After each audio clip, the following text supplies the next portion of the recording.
Hello and welcome back to the channel, and welcome to my boiler right behind me that doesn't want to turn itself off. So let's take a closer look and see if we can figure out how to get this fixed.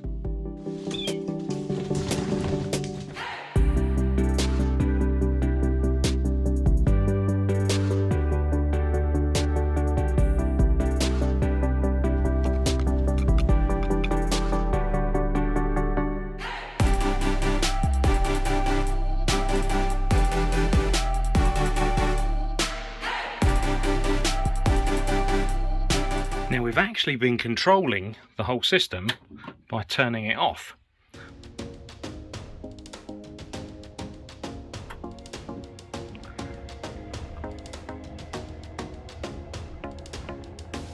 And as you can see, the boiler's got a mind of its own and just fires up, even though all of the controls, hopefully you can see that, are actually set to off.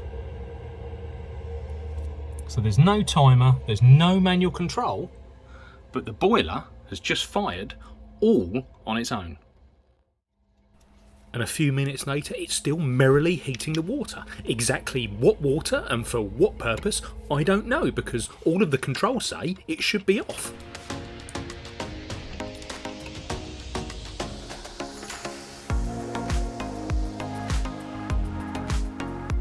So if these controls appear to be operating, but obviously the boiler's not listening, the actual fault could be further into the system. So I think what we need to do is go and look at the thermostat, also as well in terms of the airing cupboard and the controls that we've got there, just to see if we can help identify and pinpoint what's causing the boiler to fire, even though the controls are telling it you don't need to right now. And while I've been talking, the boiler's actually decided to turn itself off. So that would typically mean the hot water cylinder has reached its allotted temperature, or the room thermostat has again reached its temperature and therefore told it to turn off. We don't need any more heat. So this could be due to the thermostat, but we've actually put this on a manual setting to control this rather than just relying on the programs. And as you can see, the current temperature and the set temperature that they're heating is almost a degree lower.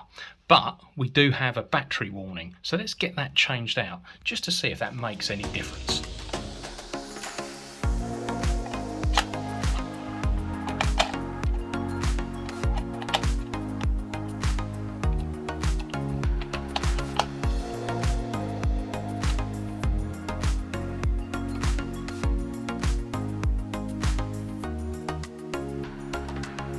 Well, that didn't work then, because in the meantime the boiler had refired and also still hadn't turned itself off.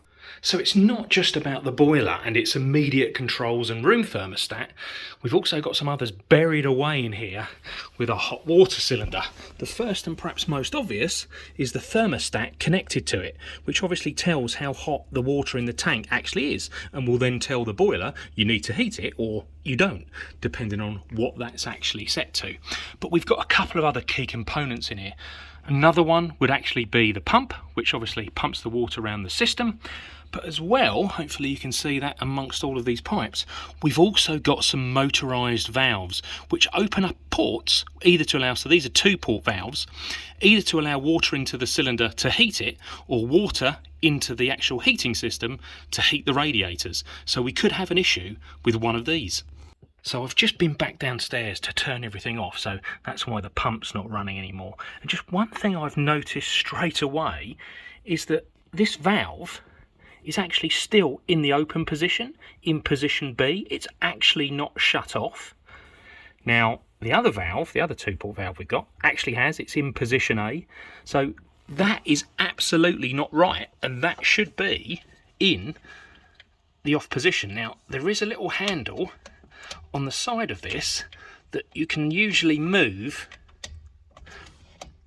to actually get it to move between those 2 positions manually. However, that seems to be stuck and is not moving at all. Hence, this is always in the open position. So I wonder if that's the cause of the problem. That is telling the boiler, I'm open and calling for heat. Now, usually, you can actually just slip these off the valve. And I hope it's not the valve that's actually gone, because if that's the case, we're going to have to break into the heating.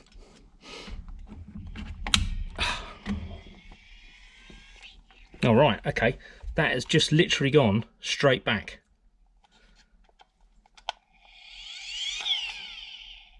You can see what I mean by this little handle, or probably lever's a better description, just on the side.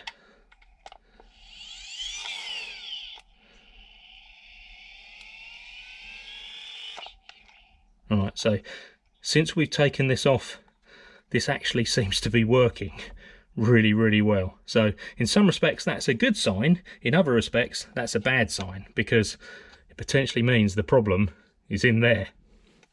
From looking at the valve, that is not in the vertical position. And also as well, when you look at the actual motorised part of it, if you actually look in there, hopefully you can see, when you move this down, that actually twists. And that's the position the actual valve has got stuck in. So let's see if we can move it by using some adjustables.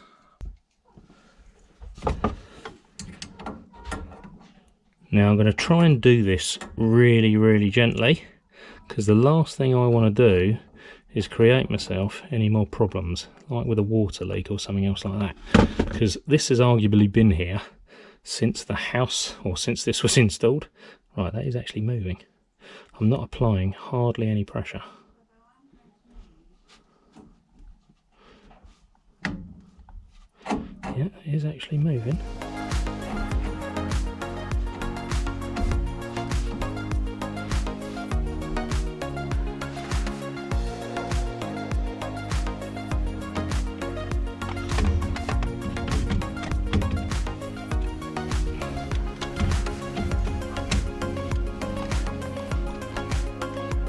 So now, if I actually move it manually,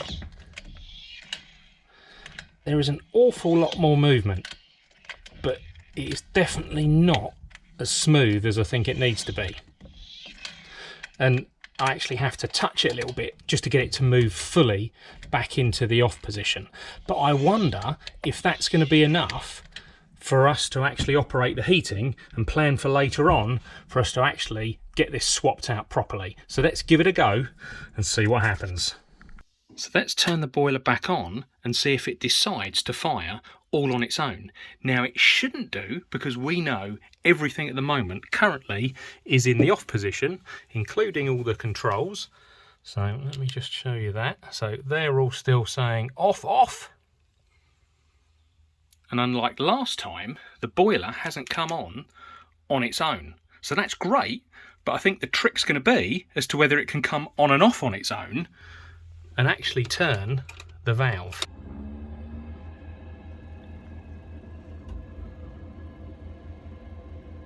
So that's great that it's actually managed to turn on, but the trick is going to be, will it actually turn off after I've turned off the controls?